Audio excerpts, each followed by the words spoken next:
So this is part 2 त के भन्दा पनि त्यही कन्टिन्युसन नै हो त्यो लास्टवाला पार्टको भिडियोको। सो यसमा के हुन्छ भन्दाखेरि अब भिएलडिएलको कुरा गरौँ होइन। लाइक भिएलडिएल चाहिँ हाम्रो लिभरमा भन्छ होइन। लिभरमा कसरी भन्दा टिजी हुन्छ, कोलेस्ट्रोल हुन्छ, फोस्फोलिपिड के हुन्छ तिनीहरूलाई नै लाइक एपो काइलोमाइक्रोनमा चाहिँ एपो B48 को स्ट्याम्प लागेको थियो। यसमा चाहिँ लाइक एपो B100 को स्ट्याम्प लागेर लाइक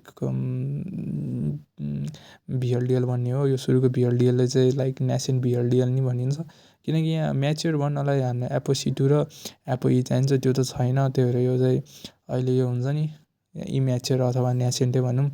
अनि यो नेसेन्ट भइसकेपछि चाहिँ लाइक सिस्टेमिक सर्कुलेसन गएपछि चाहिँ त्यसरी नै अब एसडिएलले एपो C2 र एपो E डोनेट हान्छ। डोनेट हानेपछि त यो अब धेरैवटा काम हुन्छ। सो सुरुमा हामी चाहिँ एपो C2 को काम हेरौँ है। सो हाम्रो यो भिएलडिएलमा लाइक के छ भन्दाखेरि टिजी, कोलेस्ट्रोल, स्टर, यताउता फोस्फोलिपिड के छ नि त। अनि एपो C2ले लाइपोप्रोटिन लाइपेजलाई एक्टिभेट गर्ने हो। अनि त्यही लाइपोप्रोटिन लाइपेजलाई एक्टिभेट गरेपछि चाहिँ फेरि अब त्यही भित्रको टिजीहरूलाई ब्रेकडाउन गरिदिन्छ। अनि फेरि अझै मोर कोलेस्ट्रोल, अझै मोर फ्री फ्याटी एसिडमा कन्भर्ट गरिदिन्छ। अनि यसरी चाहिँ लाइक एपो C2 को काम सकिन्छ। अनि फेरि एपो C2 चाहिँ एसडिएललाई फिर्ता दिइदिन्छ होइन। अनि लाइक अब चाहिँ यो आइडियलमा कन्भर्ट हुन्छ क्या। अनि यो आइडियलमा चाहिँ के हुन्छ भन्दाखेरि एपो E र एपो B100 मात्रै हुन्छ क्या। एपो B100 मात्रै। अब यो भिएलडिएल रेमिनेन्ट भनौँ अथवा आइडियल भनौँ, यसको चाहिँ फेरि आफ्नै छुट्टै फेथ हुन्छ क्या। अब डाइरेक्ट यो हेपाटिक लाइपेज भन्ने इन्जाइम हुन्छ, त्यसले चाहिँ डाइरेक्ट एक्ट गरेर यसलाई एलडिएलमा नि कन्भर्ट गरिदिन्छ होइन। कि त अब एपो E रेकगनाइज गर्ने लाइक यसलाई रेकगनाइज गर्ने रिसेप्टर हुन्छ उसमा लिभरमा। अनि त्यहाँबाट लिभरमा गएर एन्डोसाइटोसिस हुनसक्छ। अनि यो आइडियलबाट भिएलडिएलबाट आइडियलबाट एलडिएल भन्ने चाहिँ यसलाई क्यास्केड भन्छ क्या, एलडिएल क्यास्केड। अनि फेरि यो एलडिएलको पनि छुट्टै फेथ हुन्छ फेरि। यो त कि त अब हुन्छ नि लाइक स्क्याभेन्जर पाथवे भन्ने हुन्छ। यो स्क्याभेन्जर पाथवे चाहिँ यो सेकेन्डरी कुरा हो। पहिला प्राइमरी कुरा लाइक प्राइमरी के हुन्छ त्यो चाहिँ हेरौँ। लाइक सुरुमा चाहिँ हुन्छ नि हाम्रो यो टिस्युहरूमा गएर नि लाइक त्यही हो एन्डोसाइटोसिस नै हुने हो। लाइक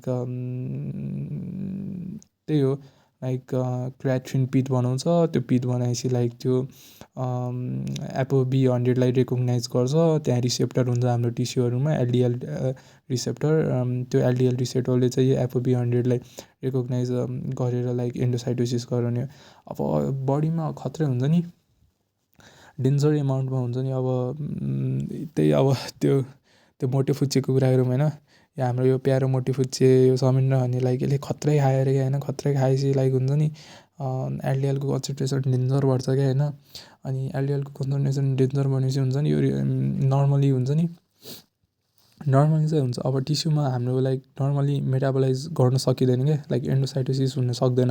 अनि मलाई खत्रै हुन्छ नि, एक्सिडै हुन्छ क्या, लाइक डेन्जर एक्सिड हुन्छ। अनि एक्सिड भए चाहिँ स्क्याभेन्जर पाथवेमा जान्छ क्या। अनि स्क्याभेन्जर पाथवेमा चाहिँ के हुन्छ भन्दाखेरि लाइक एलडिएल हुन्छ नि टिस्युमा यति धेरै हुन्छ कि लाइक त्यो भेसल्सहरूमा छिरेर त्यो ट्युनिका इन्टिमा पनि छिरिदिन्छ। अब कुनै इन्जुरी बेला त्यहाँ छिर्ने बित्तिकै अब रियाक्टिभ अक्सिजन स्पेसिसहरूले अक्सिडाइज हानिदिन्छ। अक्सिडाइज हानिदिएपछि त्यो माइक्रोफेजले इन्गल्फ गरिदिन्छ। अनि फर्म सेल बनाइदिन्छ। अनि फर्म सेल भनेपछि त्यसरी नै अब एथेरोमेटस प्लेग यताउता आर्टिरियोस्क्लेरोसिस मायोकार्डियल इन्फ्र्याक्सन त्यसरी नै हुन्छ क्या, लाइक त्यही हो। अनि अर्को फेथ चाहिँ भिएलडिएल अथवा आइडियल अथवा एलडिएलको अर्को फेथ भनेको चाहिँ हाम्रो यो एसडिएलसँग गएर हुन्छ नि एसडिएलमा भएको कोलेस्ट्रोल, फेरि एसडिएलमा भएको कोलेस्ट्रोल नि आफू लिने होइन। अनि आफूसँग भएको टिजी चाहिँ दिने हो क्या यो। यो चाहिँ फेरि CETPबाट हुन्छ, कोलेस्ट्रोल स्टर ट्रान्सपोर्टर प्रोटिन भन्नेबाट फेसिलिटेट हुन्छ है। यो यति हो भिएलडिएल, सजिलो हो।